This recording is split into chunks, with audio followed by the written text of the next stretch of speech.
So today I'm going to talk through how to do a little friction science experiment. So you'll see here that I've made a ramp just by putting a table up on a chair on one end. So I've got my ramp going down here.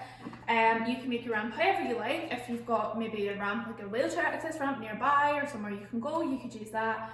Or just make one of your own. I know it's tricky when we don't know what you have at home, but just do your best with it. Try and make it relatively steep, but you don't want it really kind of almost vertical. And then you'll also need your object. So in this case, I have chosen our penny box, and I've popped actually a few pairs of scissors inside just to make it a bit heavier so that the experiment works a bit better. So what you need for this object is something that has a flat side. So I would suggest like a cardboard box. You could use a cereal box, you might need to put some weight in it. But you can see that the bottom of this is flat, so I'm not going to roll it this way. The reason we're not doing that is because it will go too fast for us to really observe anything, no matter what the surface is. And we are looking to create some friction on the surface to see how that impacts the speed that the box will slide down the desk. So what we're doing is, if you have a look at your table, you will see that there is a box for you to put in the material. Now this is the material that is covering the ramp. So in this case, there's nothing covering the ramp, so I would describe it as a smooth table surface. And then you're going to make a prediction for how you think your object is going to slide down the ramp. And you're using your knowledge of friction and the different types of surfaces to try and make your prediction and how quickly it's going to go. So let's do this one. I'm going to predict that this is going to go quite quickly because this desk is quite smooth. Now some of the other desks in the classroom are a wee bit rougher, but this is one of the smooth ones. So I think this will go pretty quickly. So let's see what happens.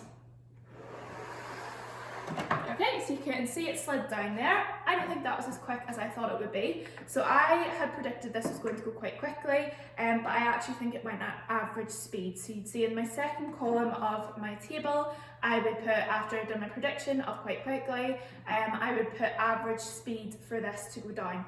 Now let's try with a different material. Now again, this is just whatever you've got at home. I want you to try and get at least sort of 5 to 10 different materials. If you can do more, even better. But I just have got what I've got in the classroom. So I have got this net curtain. So you can see that it's like quite a rough surface. So we're going to see what happens when we put the box down now. I'm just going to hold the net here to stop the net from sliding with the box. So my prediction this time is it's going to go quite slowly because the net is a bit rougher. So let's see what impact that makes. So actually, I think that was probably just about the same as the smooth table. So that was quite surprising to me. I'd say that was an average speed that it went with the net curtain. So it maybe didn't cause as much friction as I thought it would. Let's try one more material. So I've got here is the inside of my coat. So you can see that it's quite a smooth satiny material. So I'm predicting this is going to go quite quickly again. Now this doesn't go the whole way down the table, which is a bit annoying. It would be better if it did, but we'll just make do for now. Okay, and I'm gonna let go. And actually that has gone slower. So that's actually gone quite slowly, which is surprising to me. Though now I think about it, because the material is quite soft, maybe that increased the amount of friction. Last one I can do is I could flip the coat over. So this is kind of a wool effect material, so it's a wee bit rougher. So I think this is going to go quite slowly again, or very slowly, because I think it's quite rough. So let's see if I'm right. So that's actually not moving at all.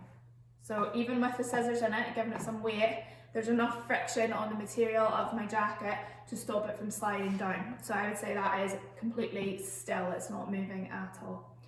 So hopefully that's given you a bit of an idea of how to do today's experiment. Again, I don't know what you've all got at home, so it's a bit of a problem solving challenge as well. You need to find your object to use, so I've done something with a flat surface. And then we need to find some materials to cover our ramp and to build our ramp.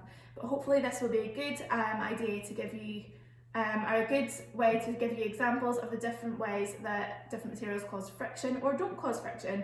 I know certainly I was surprised by some of those materials in that experiment, so hopefully it will be interesting to see what you come up with at home.